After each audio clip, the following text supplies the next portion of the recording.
পরোটা তো আপনারা অনেক রকমভাবেই বানিয়েছেন, কিন্তু একবার এভাবে পরোটা বানিয়ে দেখুন, একটার জায়গায় দুটো খেয়ে ফেলবেন। দারুণ হবে স্বাদ। দেখে নিন আমি কীভাবে বানাচ্ছি। তার জন্য এখানে আমি মিডিয়াম সাইজের পেঁয়াজ নিয়ে নিয়েছি 4টে। এই পেঁয়াজগুলোকে আমি কেটে নিচ্ছি, তবে পেঁয়াজগুলোকে কিন্তু খুব পাতলা পাতলা করে কাটতে হবে। যতটা সম্ভব পাতলা কাটা, ততটাই কিন্তু পাতলা করে কেটে নিতে হবে। সমস্ত পেঁয়াজগুলোকেই আমি এভাবে কেটে নেব। ছাড়িয়ে আগে ভালো করে পরিষ্কার করে ধুয়ে নিয়েছি, নিয়ে তারপরেই কিন্তু কেটে নিচ্ছি পেঁয়াজগুলোকে।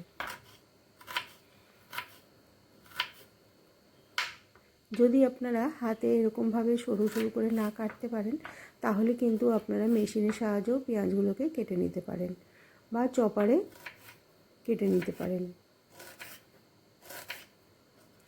সমস্ত পেঁয়াজটাকেই আমি এইভাবে কেটে নেব।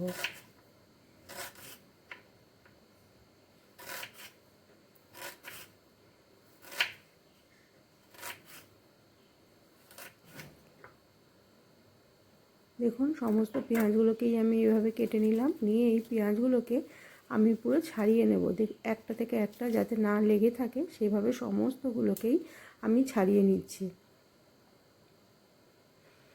এভাবে কিন্তু সমস্তগুলোকেই ছাড়িয়ে নিতে হবে। ছাড়িয়ে আমি এবার একটা বাটির মধ্যে তুলে নিচ্ছি। সমস্ত পেঁয়াজগুলোকে তুলে নিলাম।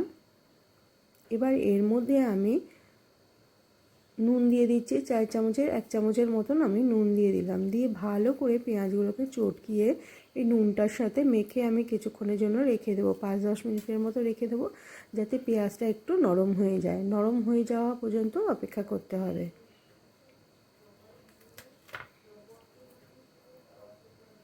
খুব ভালোভাবে একটার থেকে একটা আমি ছাড়িয়ে দিচ্ছি, যাতে কোনোভাবে না লেগে থাকে।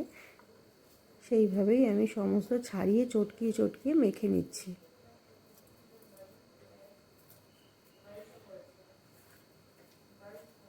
এটা কিন্তু যতক্ষণ না নরম হবে সেই অবস্থাতেই রেখে দিতে হবে, যত নরম হওয়া পর্যন্ত।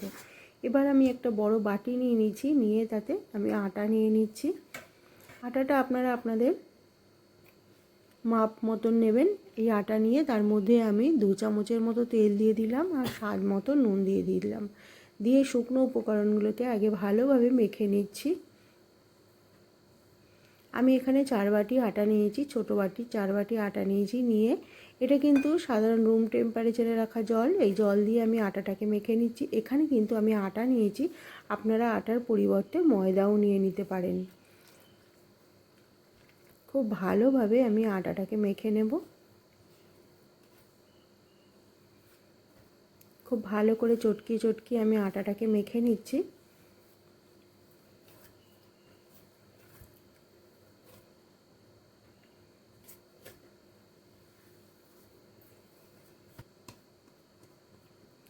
এবার আটাটা মাখা হয়ে গেছে, এটাকে আমি পাশে সরিয়ে রেখে দেবো। এবার পেঁয়াজগুলো আমি নিয়ে নিয়েছি। পেঁয়াজগুলো 10 মিনিটের মতন আমি রেখে দিয়েছিলাম। দেখুন পেঁয়াজগুলো থেকে জল বেরোচ্ছে, চিপড়ে পড়ে। পেঁয়াজগুলো থেকে জলটাকে পুরো বার করে নিতে হবে। চিপে চিপে সম্পূর্ণ জলটাকে আমি কিন্তু পেঁয়াজ থেকে বার করে নিচ্ছি। দেখুন, নাহলে জল থাকলে পরোটাগুলো ভালো হবে না। পেঁয়াজটা জলটা সবটা বার করে নিতে হবে, খুব ভালো করে চিপে বার করে নিতে হবে। আমি সমস্ত জলটা বার করে দেবো। দেখুন কতটা জল বেরিয়েছে পেঁয়াজ থেকে। এবার এই জলটাকে আমি ফেলে দেবো। এবার এই পেঁয়াজটা নিয়ে নিলাম, এর মধ্যে আমি কাঁচা লঙ্কা দিয়ে দিলাম, 2-3টের মতো কুচিয়ে নিয়েছি কাঁচা লঙ্কা। বেশ কিছুটা ধনে পাতা দিয়ে দিলাম। কাঁচা লঙ্কাটা আপনারা চাইলে নাও দিতে পারেন। 1 চামচের মতো লঙ্কা গুঁড়ো দিয়ে দিলাম এর মধ্যে আমি। জিরে গুঁড়ো দিলাম 1 চামচ। এখানে গরম মশলার গুঁড়ো দিলাম 1/2 চামচ।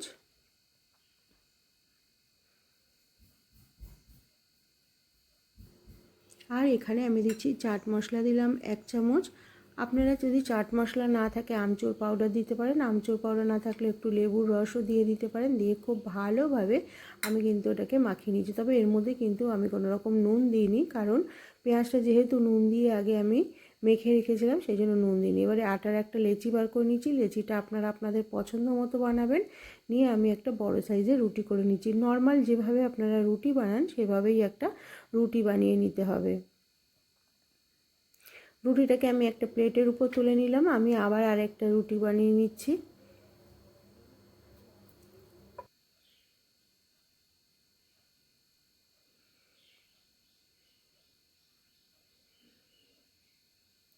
এখানে আপনারা আপনাদের পছন্দ মতো সাইজেরই রুটি বানাবেন। আপনারা যদি পাতলা বা মোটা রুটি বানান, যেরকম বানান ঠিক সেরকমই আপনারা রুটি বানাবেন। আমি দুটো রুটি বানিয়ে নিলাম, নিয়ে একটা রুটির মধ্যে এই পেঁয়াজের পুরটাকে দিয়ে দিচ্ছি। যে পেঁয়াজটা মেখে রেখেছিলাম সেই পুরটাকে এরকম ছড়িয়ে দিয়ে দিলাম। এই জন্যই বলছিলাম যে ছড়িয়ে দিচ্ছি, এটা যাতে মোটা না হয়ে যায়, তাই জন্য পেঁয়াজের একটা গা থেকে একটা যেন লেগে না থাকে, সেই জন্যই বলছিলাম যে পাতলা করে কাটতে হবে। আর এইগুলো সম্পূর্ণ ছাড়িয়ে নিতে হবে। নিয়ে দেখুন আমি সম্পূর্ণটা ছড়িয়ে দিয়েছি, দিয়ে একটা রুটি আর একটা রুটির উপর লাগিয়ে দিলাম, দিয়ে ভালোভাবে চেপে চেপে দুটো রুটি একসাথে আমি আটকে দিচ্ছি। খুব ভালোভাবে হাত দিয়ে চেপে চেপে এটাকে আমি আটকে দিলাম। দিয়ে উপর থেকে একটু শুকনো আটা ছড়িয়ে দিয়ে আমি হালকা করে একটু বেলে নিচ্ছি। খুব হালকা হাতে এটাকে বেলে নিতে হবে। বেলে নিলাম খুব হালকা হাতে। এবার একটা ছুরির সাহায্যে আমি সরু সরু করে কেটে নেব। প্রথমে একটু দাগ দিয়ে নিলাম, নিয়ে এটাকে ভালোভাবে কেটে নেব।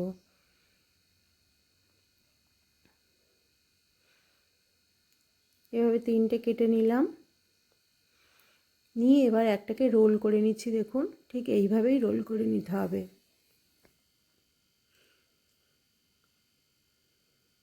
এবার এই রোলটাকে আবার পাশের এইটার সাথে রোল করে নিচ্ছি। সম্পূর্ণটা এইভাবেই আমি রোল করে নেব। দেখুন কত মোটা হয়েছে রোলটা, এবং এই যে পার্টগুলো দেখাচ্ছে এইগুলো কিন্তু পার্ট পার্ট হয়ে যাবে। এবার একটু আটা দিয়ে আবার একটু চেপে দিলাম সম্পূর্ণটা।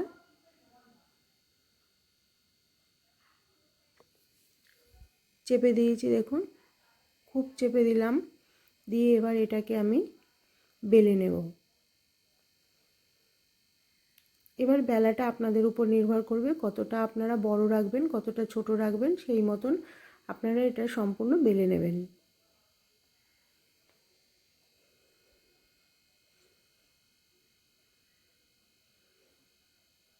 দেখুন আমি কিভাবে বেলে নিচ্ছি, খুব হালকা হাতে বেলে নিতে হবে। সব দিকটা সমান করে আমি কিন্তু বেলে নিলাম। এবার এটাকে একটা চাটু বসিয়ে তাতে বসিয়ে দিলাম। আবার একটা এভাবে বানিয়ে নিচ্ছি। আবার এইরকম একই রকম করে আবার আমি একটা বানিয়ে নিচ্ছি। দেখুন খুব পাতলা করে দিয়ে দিলাম, দিয়ে আবার উপর থেকে একটা রুটি বেলে নিয়েছিলাম সেটাকে দিয়ে দিলাম, দিয়ে আবার চেপে চেপে নিচ্ছি। নিয়ে এটাকে ওই একই রকমভাবে আবারও কেটে নেব। হাত দিয়ে এটাকে আর বেলিনি, হাত দিয়ে চেপে চেপে নিয়েছি। নিয়ে এবার এটাকে কেটে দিচ্ছি।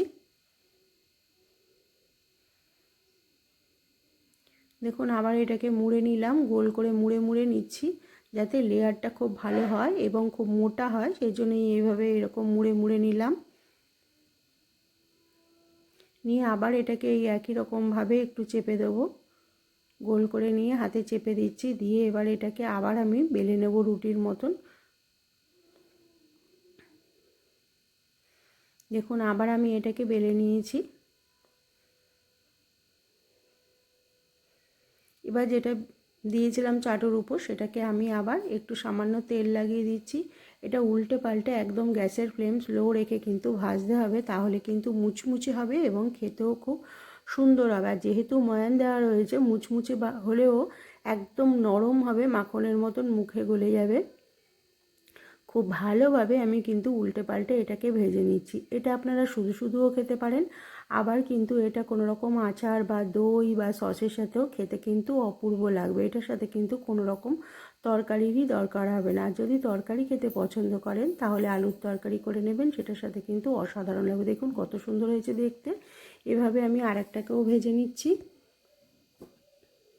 উল্টে পাল্টে প্রথমে শুকনো ভেজে নেব, ভেজে নেওয়ার পর তার উপরে সামান্য তেল বা ঘি দিয়ে এটাকে খুব ভালোভাবে ভেজে নিতে হবে। আজকের রেসিপিটা আপনাদের কেমন লাগলো কমেন্ট করে জানাতে কিন্তু ভুলবেন না। যদি ভালো লাগে তাহলে অবশ্যই সাবস্ক্রাইব করে আমার পাশে থাকবেন, আর দেখা শেষে লাইক শেয়ার করে দিতে ভুলবেন না। দেখুন আমি উল্টে পাল্টে লাল করে ভেজে এভাবেই সম্পূর্ণটা তুলে নেব। আমি আবার একটা চাটুর উপরে দিয়ে দিলাম, এভাবেই সমস্তগুলো ভেজে নেব। সবগুলো ভেজে দেখুন নামিয়ে নিয়েছি, কত সুন্দর দেখতে হয়েছে। আমি টমেটো সস আর আলুর তরকারির সাথে পরিবেশন করেছিলাম। এটা যেমন মুচমুচে হয়েছে বাইরেটা, তেমনি কিন্তু সফট হয়েছে, ভেতরে পুর ঠাসা। দেখুন কত সুন্দর হয়েছে দেখতে, এটা কিন্তু খেতে অপূর্ব লাগবে। আজকের রেসিপিটা তাহলে এখানেই শেষ করছি। সবাই খুব ভালো থাকবেন, সুস্থ থাকবেন। আবার দেখা হবে অন্য কোনো দিন অন্য কোনো নতুন রেসিপির সাথে। ততক্ষণ আমার রেসিপিগুলো দেখতে থাকুন, আর যেভাবে আপনারা আমার পাশে রয়েছেন আশা করি আগামী দিনগুলোতেও এভাবেই থাকবেন।